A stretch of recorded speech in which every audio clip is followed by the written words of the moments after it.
Greetings, guys. Welcome back to my channel. My name is Monette, and this is my channel, Evolve with Monette. For those of you that are new here, I'm a professional intuitive empath. So good sharing energy with you today. Thank you for inviting me in. Let's get right into it. The first person that it overextends themselves loses. I was working with a client who happens to be a wrestler, and this was the wisdom that he espoused to me. I took notes. Any one of you guys that's a friend of mine in real life, or even noticing me here parasocially, knows that anything that we talk about will turn into a lesson. I get very inspired by the little nuggets that you guys drop in and pearls of wisdom, and that was a huge pearl of wisdom for me. And it's something clearly we know it, right? But he said that his coach taught him, we were talking about a love situation, and he said that his coach taught him that whoever is the first person in a wrestling match to overextend themselves, that will be the person that loses. And I thought, my God, today, is this not a lesson for life in every single way? So, empath, we're always talking about our boundaries. I'm going to tell you, I have been a person that's overextended myself. I am a giver, and I will tell you, there have been so many instances in my life where I have deeply regretted giving, because later it was either thrown in my face or greatly unappreciated, and I was overextending. Now, that's just a physical thing, that's materialistic, and that doesn't really matter. But think about it emotionally. Think about it romantically. Think about it even in your job. If you're really eager to please, there's something that is perceived off of you as weakness. Now, some of us are interestingly dispatched here to be people's tests. So they are maybe supposed to even see us cloaked as weak, just so they understand what the truth is, whatever that truth may be, about your prowess, your power, your internal confidence, right? Not everybody needs to see that, and sometimes you might be cloaked as an innocent lamb where they will never see that.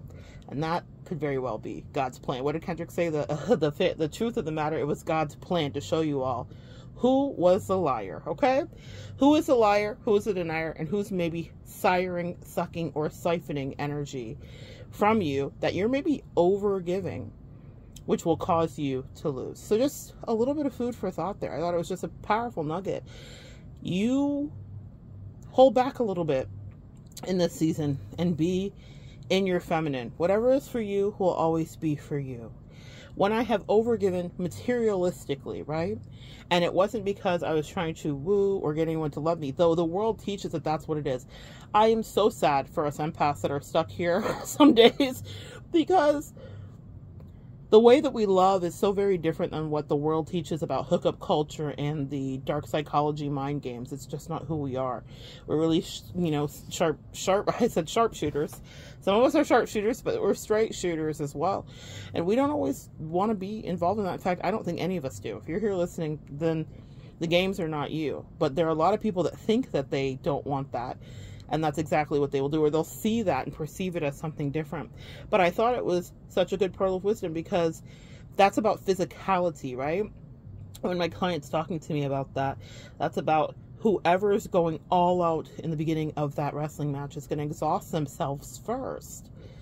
And then they will lose, even if they were the more proficient or technical fighter, is what he said. And I thought that was really powerful, because you can study, you can prepare, you can be in or out of your head. But if you go all gung-ho and you just lay all your cards on the table, unless you have some spiritual assignment where maybe you were supposed to do that so that the person can learn some higher vibrational lesson, if it's just basic day-to-day interactions, you will be the one who takes a loss or feel depleted. I want you to ask yourself what it is you're giving and how much you're giving. And ask yourself if it's really appreciated. I had an instance in my life where I gave someone a really expensive gift. And they, in our cuddle out, as I like to call it, in the ending of our connection, they made it a point to, I don't want to say lure me into their web, but that's how it felt. I knew it was going to be a shenanigan, but I had given the gift, and I had given it out of pure love when we were actually really healthy with one another, and there was a lot of mutual love and respect, and they loved it. They loved it. They used it. They bragged about it. It was just really sweet. But when the relationship was over, it was a powerful lesson to me about overgiving, because they made a very concerted point to make it clear that they didn't appreciate the gift that I had given, and that they were going out of their way not to use it because they wanted to injure me, because they wanted to hurt my feelings.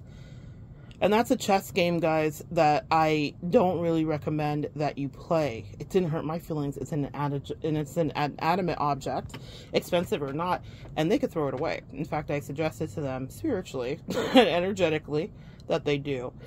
That they did. I said, hey, you might want to get rid of that. you might want to get rid of that. You might want to get that in the dump as soon as possible. But it was a lesson to me, because I did that because I loved the person. I did it out of an abundance of wholesome energy. I did it out of an abundance of really caring about them and wanting them to have something that I considered the best. They wanted me to be stressed.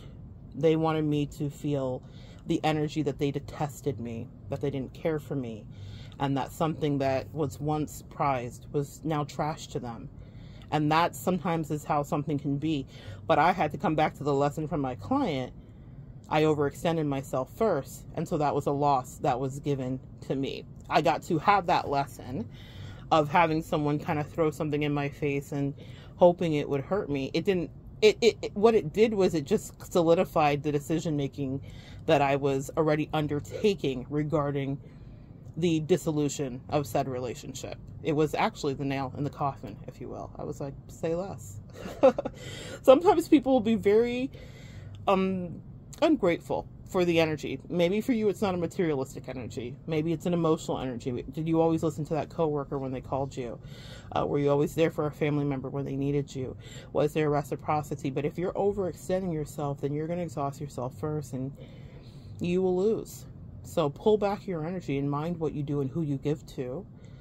And only give people that are matching you and that are as excited about you as you are about them. Sometimes in those situations when you are giving or over giving, which we can all be guilty of, it is not because you're trying to get anyone to love you. It's just the way you love. And I really want to create a safe space here for people that love the way we do. I don't want you to think that you're weird because you take care of the people around you. There isn't a client that I work with that doesn't exist in generous heart and spirit. I have heard your stories. I have seen your gifts. My clients out here, I'm not saying y'all's rich, but y'all's rich. Some of y'all are rich. Some of y'all are rich, and you have given lavish gifts that have improved people's lives. This gift was not a life improver that I gave. It was not even, and it wasn't even that.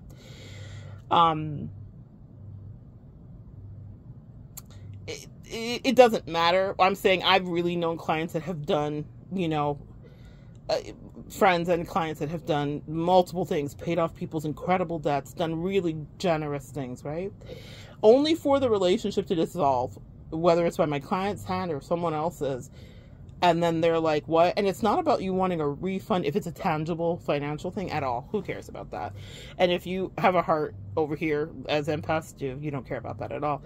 But it's a disrespect that may be lodged to you. And also maybe feeling taken advantage of. And that's where I want us to have some self-accountability, because did I have to give so generously? Well, in that moment, I felt love for the person, and I did. I don't regret loving that person. I don't regret giving to that person. But when someone unceremoniously lets you know how much they don't appreciate what you do, then I had to look at myself and say, I think I overextended myself first, so the joke's on you. Sometimes there are just some lessons you have to eat, and you have to take the L for, all right? So I want you to pay attention when you're on the proverbial earth floor wrestling with whoever you're wrestling with, to preserve your energy. Very much the tortoise and the hare. There will be people that are braggadocious and are running past you, and they got everything you might have thought you might have wanted. But the truth of it is it's probably disastrous and probably not well put together. I was talking to a friend the other day, slow burn and slow build. that is the ideal way, depending on your sign. You might want to accelerate a thing or two. But remember, even if you are getting into connections that are new, be careful of the energy that you invest and watch what you do. It doesn't mean don't do, and then it doesn't mean don't love, empath. Never let it be said that you would come here to this channel and I would ever dissuade you from that. That is my, garden path for sure for you guys. I want you guys to have the most optimal connections, and spiritual alone times too. If you're in a hermit mode, I want you to relish that and know it's just for a season. If you are in a new love relationship, I want you to relish that and understand that that is also something that might be a seasonal thing, or to be incubated, meaning you go through different stages of love relationships or friendships, right? And watch how much you invest, and watch how much someone's willing to meet you, because as my wise client reminded me, you lose the second you overdo. That's their message for today. So good sharing energy with you. Come back and join me next time. We'll continue to evolve together.